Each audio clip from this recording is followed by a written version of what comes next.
आज हम पंचायती राज के बारे में पढ़ेंगे। जो पंचायत है हमारी वो किस प्रकार से इवॉल्व हुई, ठीक है ना। इसकी शुरुआत कब हुई, किसने इसका इनिशिएटिव लिया, और जब ये शुरू हो गई थी 1959 के आसपास, तो उसके बाद इसमें क्या क्या बदलाव आए और इसको संवैधानिक स्टेटस, एक कॉन्स्टिट्यूशनल स्टेटस कब मिला, ठीक है ना। ओरिजिनल संविधान था उसमें तो पंचायत से उनका कोई उल्लेख नहीं था, ये बाद में बनाई गई हैं, और इसमें क्या क्या परिवर्तन हुए और 1990s में इसको जो संवैधानिक दर्जा दिया गया वो उस तक पहुंचने का रास्ता हम आज पढ़ेंगे, ठीक है। ये पार्ट 1 है, कल पार्ट 2 आएगा। इन दो पार्ट्स में, इन दो वीडियोस में पंचायती राज का पूरा लेक्चर कवर हो जाएगा, ठीक। तो भारत, देखो, भारत में पंचायती राज शब्द का अभिप्राय ग्रामीण स्थानीय स्वशासन पद्धति से है। मतलब अब जब मैं पंचायती राज कहता हूँ इसका मतलब क्या है कि ग्रास रूट लेवल पे, आपके गांव लेवल पे आपका जो है स्वशासन, सेल्फ गवर्नमेंट हो। ऐसा नहीं कि जो स्टेट गवर्नमेंट है वही सारे आपके प्रशासनिक कार्य देख रही है। ग्रास रूट लेवल पर, गांव के लेवल पे भी एक ऐसी प्रशासनिक व्यवस्था होनी चाहिए जो खुद से वहाँ का डेवलपमेंट कार्य कर रही है, उसको हम पंचायत बोलेंगे, ठीक है ना। यह भारत के सभी राज्यों में जमीनी स्तर पर लोकतंत्र के निर्माण हेतु राज्य विधानसभा द्वारा स्थापित की जाती है। मतलब एक तरीके से लोकतांत्रिक जो व्यवस्था है, लोकतांत्रिक व्यवस्था क्या है, हम सरकार को चुन रहे हैं, सरकार हमारे लिए काम कर रही है। ये जो व्यवस्था है सिर्फ स्टेट या आपका जो है राज्य तक ही सीमित न रह जाए, ये निचले स्तर, ग्रास रूट लेवल, गाँवों तक, आपके जिलों तक भी पहुँचे। उसके लिए हमने जो है आपका जो है पंचायती राज इंट्रोड्यूस किया था, कहाँ, इंडिया में। अब जो पंचायती राज है ना, ये आपका, जैसे मैं आपकी जो अनुसूची है, 12 अनुसूची है, उसमें 7वीं जो अनुसूची है, इसमें 3 आपकी लिस्ट हैं। एक तो राज्य सूची है, एक केंद्र सूची है, एक समवर्ती सूची है। जो राज्य सूची है उसके विषयों पर सिर्फ राज्य कानून बना सकता है, और जो केंद्र सूची है उसके विषयों पर सिर्फ केंद्र आपका कानून बना सकता है, और जो समवर्ती सूची है उसके विषयों पर आपका राज्य और आप केंद्र दोनों आपके कानून बना सकते हैं। तो जो आपका पंचायती राज है, ये जो विषय है पंचायत का, ठीक है, पंचायत से रिलेटेड, ये आपका किस में है, ये आपका स्टेट लिस्ट में या राज्य सूची में। इसका मतलब इससे रिलेटेड जो कानून है वो कौन बना सकता है, आपका राज्य बना सकते हैं, ठीक है। 1992 में 73वें संविधान संशोधन अधिनियम द्वारा इसे संविधान में शामिल किया गया, संवैधानिक स्टेटस दिया गया एक तरीके से, ठीक है ना। कब, 1992 में। अब देखो, पहले हम जान लेते हैं कि जो पंचायती राज, जो पंचायत शुरू हुई थी, उसके लिए कौन सी कमेटी जिम्मेदार थी। जब आपको कुछ नई चीज़ आपको इंट्रोड्यूस करनी होती है तो उसके लिए आप पहले जांच कमेटी बैठाएंगे ना, कि अगर हमें इम्प्लीमेंट करना है, ये चीज़ें हमें इंट्रोड्यूस करनी है इंडिया में, तो इसका क्या प्रोसीजर रहेगा, इसका क्या क्या, इसके लिए हमें क्या क्या चीज़ें करनी पड़ेंगी। तो उसकी पूरी स्टडी के लिए आप एक कमेटी बनाएंगे, एक समिति बनाएंगे, ताकि आपको रिपोर्ट सौंपे कि भैया हाँ, अगर आपने ये करना है तो आपने ये चीज़ें करनी पड़ेंगी, ठीक है। तो आपका पंचायती राज व्यवस्था जो भारत में लागू करने के लिए आपका जो सबसे पहले कमेटी बनी थी उसको स्टडी करने के लिए, वो बलवंत राय मेहता समिति बनी थी, ठीक है। और जो बलवंत राय मेहता समिति बनी थी, इसने स्टडी किया कि पंचायती राज किस तरह से लागू किया जा सकता है, और इन्हीं के रिकमेंडेशन पे सबसे पहले पंचायती राज लागू हुआ भारत में। तो 1 लाइन अगर आप प्रश्न पढ़ते हो तो उसमें ये प्रश्न पूछा जा सकता है कि जो आपका पंचायती राज है भारत में किस समिति के रिकमेंडेशन पे बना, कौन, बलवंत राय मेहता।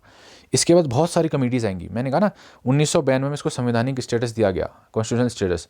तो आपका ये देखो, 1957 में ये कमेटी बनी बलवंत राय, यहाँ से लेकर 1900 आपका 92 तक जितनी भी कमेटीज़ बनेंगी, ये तो आपका इम्प्लीमेंट हो, इसके आपका 1957 में तो ये आपका पंचायती राज लागू करने के लिए बनी थी, ठीक है, उसकी स्टडी करने के लिए। इसके बाद इसमें क्या क्या चेंजेस होंगे, बहुत सारी कमेटीज़ आई थी इसके बाद, उन सारे के बारे में भी हम पढ़ेंगे, ठीक है। तो जनवरी 1957 में भारत सरकार द्वारा बनाई गई जो बलवंत राय मेहता समिति थी, ठीक है, नवंबर 1957 को अपनी रिपोर्ट सौंपी, नवंबर 1957 में अपनी रिपोर्ट सौंपी। और लोकतांत्रिक विकेंद्रीकरण, डेमोक्रेटिक डिसेंट्रलाइजेशन, मतलब जो डेमोक्रेसी है, जो ये आपकी डेमोक्रेसी है, जो आपका लोकतंत्र है, इसका डिसेंट्रलाइजेशन। ऐसा नहीं कि सारी शक्ति आपकी सेंटर के पास हो, जो आपके ऊपर हेड बैठा हुआ उसके पास हो। जैसे आप स्टेट लेवल पे हैं तो जो आपकी राज्य सरकार है उसी के पास सारी पावर ना हो, थोड़ी पावर जो अपने नीचे, जो आपकी जो है नीचे स्तर के, जो आपके ग्रास रूट लेवल पे स्थान है, जैसे गांव हो गया, जिला हो गया, इनको भी यहाँ पर कुछ समितियाँ बना के आप इनको क्या करें, शक्तियाँ दें, ताकि ये लोकल लेवल पर आपके डेवलपमेंट कार्य देख सके। इसको बोलेंगे डिसेंट्रलाइजेशन। ये नहीं कि सेंटर ही सब कुछ देख रहा है, डिसेंटर करो ना, उसको नीचे को लाओ थोड़ी शक्तियाँ, ठीक है। सिफारिश की, जो कि अंतिम रूप में पंचायती राज के रूप में जाना जाता है, ठीक है। सिफारिशें क्या क्या थी देख लो, उन्होंने रिकमेंडेशंस क्या क्या दिए थे। पहला, 3 स्तरीय पंचायती राज पद्धति की स्थापना। मतलब उन्होंने कहा पंचायती राज जो है 3 स्तर पे होगा। अब समझो कैसे कह रहा हूँ मैं। गांव स्तर पर ग्राम पंचायत होगा, ठीक है, एक जो गांव है वहाँ पर एक ग्राम पंचायत की व्यवस्था की जाएगी। उसके ऊपर कुछ गाँव को मिला के ब्लॉक बनेगा, ब्लॉक वहाँ पर क्या बनेगा, फिर पंचायत समिति बनेगी। फिर जो जिला है, जिला स्तर पर जिला परिषद बनेगी। त्रिस्तरीय होगी ना, जिले में सबसे ऊपर क्या है, जिला परिषद, उससे नीचे पंचायती समिति, उससे नीचे आपका ग्राम पंचायत। ठीक है, तीनों। ग्राम पंचायत की स्थापना प्रत्यक्ष रूप से चुने गए प्रतिनिधियों के द्वारा की। अप्रत्यक्ष रूप से क्या होता है, आपका डायरेक्ट इलेक्शन, जैसे हम इलेक्शन में भाग लेते हैं ना, इलेक्शन देने जाते हैं, उसको प्रत्यक्ष इलेक्शन बोलेंगे, डायरेक्ट इलेक्शन बोलेंगे। तो जो ग्राम पंचायत है उसके जो भी सदस्य होंगे उनको प्रत्यक्ष रूप से चुना जाएगा, मतलब जनता मतदान करेगी उस पर। लेकिन जो इसके ऊपर के दो स्तर हैं, जिला परिषद और आपका पंचायत समिति, इनके जो सदस्य हैं उनको आपका इनडायरेक्ट इलेक्शन द्वारा चुना जाएगा। मतलब जो आप पंचायत, आपका जो ग्राम पंचायत है उसमें जो सदस्य चुनकर आ गए हैं वो आपका पंचायत समिति और जिला परिषद के सदस्यों को चुनेंगे। सभी योजना और विकास के कार्य इन निकायों को सौंपा जाना चाहिए। अब जैसे कोई डेवलपमेंट कार्य है तो इन निकायों को लोकल स्तर पर सौंप देना चाहिए कि भैया आप यहाँ पर डेवलपमेंट कार्य करो। ठीक है। चौथा पॉइंट, पंचायत समिति को कार्यकारी निकाय, मतलब एग्जीक्यूटिव बॉडी, एग्जीक्यूटिव यानी किसी चीज़ को एग्जीक्यूट कर रहा है, कोई कार्य उसको जमीनी स्तर पर लागू कर रहा है। तो जो आपकी पंचायत समिति है, पंचायत समिति जो ब्लॉक लेवल पे है उसको एग्जीक्यूटिव बॉडी बनाना पड़ेगा। और जो जिला परिषद है जिला लेवल पे उसको एडवाइजरी, सलाहकारी या समन्वय, मतलब कोऑर्डिनेशन बैठाएगी। ये आपका जिला परिषद है, आपको स्टेट या फिर पंचायत के बीच में कोऑर्डिनेशन करना है या कोई एडवाइस देनी है, सलाह देनी है, तो इस प्रकार की बॉडी आपको जिला परिषद को बनाना पड़ेगा। ठीक है। जिला परिषद का अध्यक्ष, जो आपका जिले लेवल पे जिला परिषद है उसका अध्यक्ष किसको होना चाहिए, जो आपका जिला अधिकारी होता है, ठीक है, डिस्ट्रिक्ट कलेक्टर होता है, उसको जिला परिषद का अध्यक्ष होना चाहिए। ठीक है। अब जो ये रिकमेंडेशंस थी इनको एक्सेप्ट कर लिया गया। समिति की इन सिफारिशों को राष्ट्रीय विकास परिषद द्वारा जनवरी 1958 में स्वीकार किया गया। परिषद ने किसी विशिष्ट प्रणाली, अब देखो परिषद ने कहा ना, जो आपकी राष्ट्रीय विकास परिषद, उसने कहा ठीक है आप सही कह रहे हैं, हम इसको लागू करते हैं, लेकिन हम इसको कोई कंपल्सन नहीं करेंगे, आप 3 स्तरीय जो आपकी व्यवस्था है उसी को लागू करो। आपके लोकल लेवल पे जैसी समस्याएं, जैसी व्यवस्था है उसके अकॉर्डिंग आप कितने भी स्तर बना सकते हैं। आप 2 स्तरीय बना सकते हैं, आप 1 स्तरीय बना सकते हैं, आप 4 स्तरीय बना सकते हैं। ठीक है, इसका कोई कंपल्सन नहीं है। तो जब ये छूट दी गई तो अलग अलग स्टेट ने अलग अलग स्तर की आपकी जो है पंचायतें बनाई। जैसे आपका ये देखो, ये वाला पॉइंट है, जो राजस्थान ने त्रिस्तरीय पद्धति अपनाई, मतलब 3 स्तर होंगे, 3 टायर होगा। ठीक है, जो अभी इसने रिकमेंडेशन दी है। उसके अलावा तमिलनाडु ने 2 स्तरीय अपनाई, मतलब 2 स्तर होंगे। ठीक है। उसका जो आपका पश्चिम बंगाल है उसने 4 टायर अपनाई, मतलब 4 स्तर होंगे सरकार के। ठीक, इस तरीके से राजस्थान, जो आपका राजस्थान है, देश का पहला राज्य था जहां पंचायती राज की स्थापना हुई। इस योजना का उद्घाटन 2 अक्टूबर 1959 को राजस्थान के नागौर जिले में, बहुत इंपॉर्टेंट क्वेश्चन, की सबसे पहले कहा नागौर जिले में तत्कालीन प्रधानमंत्री पंडित जवाहरलाल नेहरू ने किया था। ठीक है, सबसे पहले। इसके बाद जो सबसे पहले राजस्थान में, उसके बाद आंध्र प्रदेश में योजना का लागू किया गया सेम ईयर में। कुछ राज्यों में न्याय पंचायतें भी बनाई गई। अब देखो, एक तो पंचायत होती है, पंचायत का काम क्या है, डेवलपमेंट कार्य देखना, एक तरीके से मेन कार्य यही होता है। ठीक है। लेकिन जो न्याय पंचायत है ये आपका विकास पंचायत से अलग है। एक विकास पंचायत होती है, डेवलपमेंट आपका पंचायत, एक होती है न्याय पंचायत। तो जो न्याय पंचायत है उसका काम है न्याय देना, जैसे कोर्ट का काम है। ठीक है ना। तो आपका कुछ राज्यों ने आपका विकास पंचायत की अलावा आपका न्याय पंचायत भी बनाई थी, जो छोटे मोटे आपके दीवानी, जो सिविल केसेस होते हैं, क्रिमिनल केसेस होते हैं, उन पर डिसीजन लेती थी। ये हर राज्य ने, कुछ राज्यों ने किया था। ठीक है। अब देखो, ये तो बन गई, इसकी रिकमेंडेशन मान ली भी गई और आपका पंचायती राज शुरू भी हो गया 1959 में राजस्थान में सबसे पहले, और इसके बाद अन्य राज्यों में भी। लेकिन अब कोई चीज़ बनी है तो इसमें आपका अमेंडमेंट या फिर आपके चेंजेस के गुंजाइश हमेशा रहती है। तो इसके बाद बहुत सारी कमेटीज़ बनी इसमें चेंजेस के लिए। तो इसके बाद सबसे पहली कमेटी बनी इसमें चेंज के लिए, जो आपके पंचायती राज है उसमें क्या क्या बदलाव होनी चाहिए उसका रिकमेंडेशन देने के लिए, वो थी आपकी अशोक मेहता कमेटी या समिति। ठीक है। दिसंबर 1977 में जनता पार्टी की सरकार ने अशोक मेहता की अध्यक्षता में गठित की कमेटी कि आप देखो भैया, जो पंचायती राज व्यवस्था चल रही है इसमें क्या क्या चेंजेस होनी चाहिए, क्या क्या रिकमेंडेशन है आपके। ठीक है। इसने कब 1978 में अपनी रिपोर्ट सौंपी। कुल 132 सिफारिशें की। अब 132 सिफारिशें तो हम पढ़ेंगे, जो इंपॉर्टेंट है वही पढ़ेंगे, जो इन्होंने रिकमेंडेशंस दी। ठीक है। इन्होंने कहा जो पंचायती राज आप त्रिस्तरीय बता रहे हैं ना, जो 3 टायर वाला है आपका। ठीक है। 3 टायर क्या है आपका, सबसे ऊपर ये ग्राम पंचायत सबसे नीचे, उसके बाद पंचायत समिति, उसके बाद जिला स्तर पर जिला परिषद, इसको 2 टायर कर दो, द्विस्तरीय कर दो। ठीक है। जिला परिषद होगा एक जिला लेवल पे, और इसके नीचे आपका क्या होगा, कुछ 4-5 पंचायतों को मिला के, 4-5 गाँव को मिला के एक मंडल पंचायत हो जाएगी।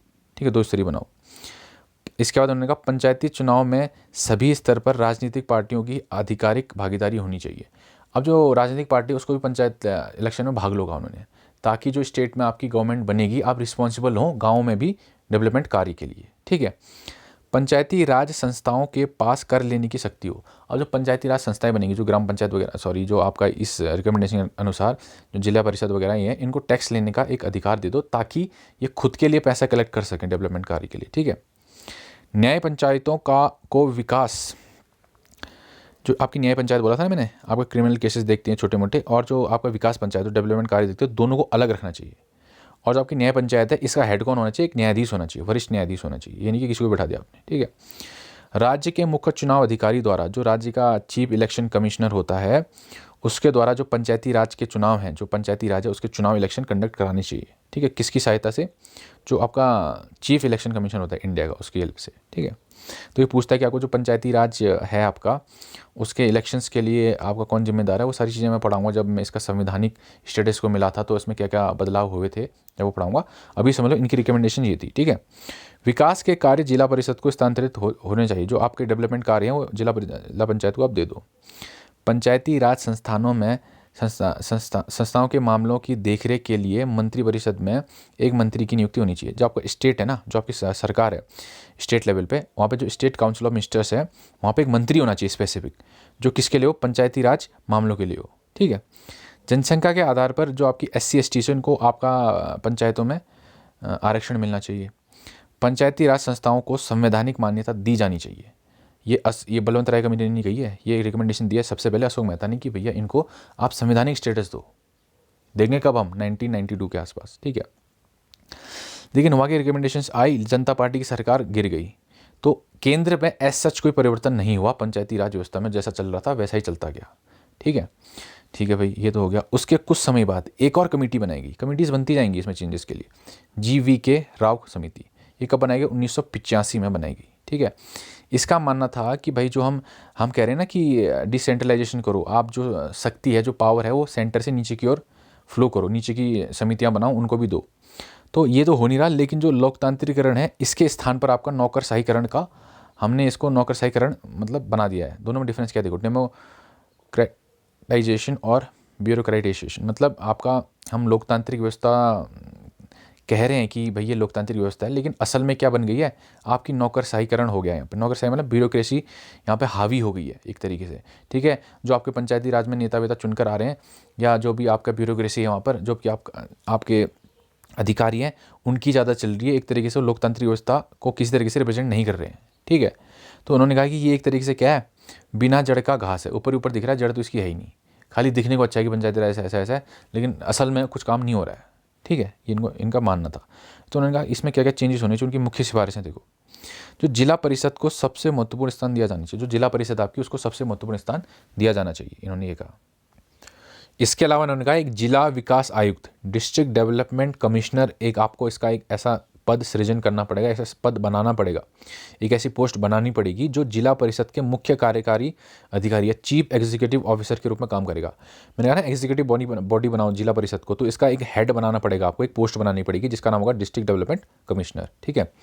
जिला एवं स्थानीय स्तर पर पंचायती राज संस्थाओं को विकास कार्यों में महत्वपूर्ण भूमिका प्रदान की जानी चाहिए। अब असल में क्या था ना, अभी तक भी जो पंचायती राज हमने बनाती थी, हमने कहा जो निचले स्तर पे हम एक प्रशासनिक व्यवस्था करेंगे, और ये जो निचले स्तर पे प्रशासनिक व्यवस्था है, जो पंचायती राज है, जो इसमें मेंबर्स होंगे, उनको बहुत सारी शक्तियाँ दी जाएंगी, डेवलपमेंट कार्य देखेंगे वगैरह वगैरह, लेकिन ऐसा सच कुछ था नहीं। ठीक है। तो इन्होंने कहा कि जिला एवं स्थानीय स्तर पर जो भी पंचायती राज संस्थाएं हैं, उनको सच में आपको महत्वपूर्ण जो इंपॉर्टेंट आपका जो है विकास कार्यों में उनको हिस्सा देना पड़ेगा, उनको हिस्सेदारी देनी पड़ेगी एक तरीके से। ठीक है। पंचायती राज संस्थाओं में नियमित निर्वाचन, जो आपका इलेक्शन होने चाहिए। ऐसा नहीं कि पंचायत यहाँ पर भंग हो गई, आप 2 साल तक इलेक्शन ही नहीं करवा रहे, 3 साल तक इलेक्शन ही नहीं करवा रहे, 6 महीने तक इलेक्शन ही नहीं करवा रहे। इनका जो पंचायती राज संस्थाएं हैं आपका, जितना भी जिला परिषद है या ब्लॉक लेवल पे जो भी है, इनके अगर इलेक्शन को जो आपके मेंबर चुन के हैं, उनकी टाइम ड्यूरेशन अगर खत्म होती है, तो उसके बाद क्या है, जल्द से जल्द उनका इलेक्शन करवाना चाहिए। ऐसा इन्होंने क्यों कहा? क्योंकि जब ये समिति आपका जो पंचायती राज को स्टडी कर रही थी, तो उस टाइम इन्होंने ये पाया कि 11 राज्यों में एक अथवा अधिक स्तरों के लिए चुनाव समय पर संपन्न नहीं किए गए थे, 11 राज्यों में। बड़ी बात है। ठीक है ना। तो इनका मानना था कि इलेक्शन टाइमली होने चाहिए। ठीक। तो ये था आज का वीडियो। कल इसका पार्ट 2 आएगा और आपका पंचायती राज खत्म।